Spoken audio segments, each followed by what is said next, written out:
আবার করেছি ব্যাকপ্যাক। লোকে দেখলে ভাববে হয়তো কোনো জায়গায় ট্রিপে যাচ্ছি।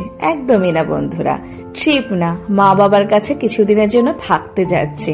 হ্যাঁ, যে বাড়িটা একটা সময় আমার বাড়ি বলে লোকে জানতো, আজকে সেখানে আমি ব্যাকপ্যাক করে যাচ্ছি। যেখানে জন্ম নিলাম, স্কুল গেলাম, কলেজ নিলাম এবং চাকরি করলাম, আজকে দেখো সেখানে যেতে গেলে আমাকে ব্যাগ প্যাকিং করে যেতে হচ্ছে। বিধাতার কি নিয়ম না? আচ্ছা, একটি ছেলের ক্ষেত্রে তো সেটা হয় না, কিন্তু দেখো মেয়ের ক্ষেত্রে সেটা হয়। আবার অনেক সময় এটাও হয়, এই ব্যাগ প্যাক করে যখন বাপের বাড়িতে আমরা যাই, হয়তো কিছু বেশি দিন করে আমরা থেকে যাই, তখন কিন্তু আমাদের আবার শুনতে হয় যে বাপের বাড়িতেই যদি থাকতে হয় তাহলে কেন বিয়ে করলো। সত্যি কথাটা যারা বলে তাদের একবারের জন্য কি তারা ভাবে না সেই মেয়েটার কষ্টটা?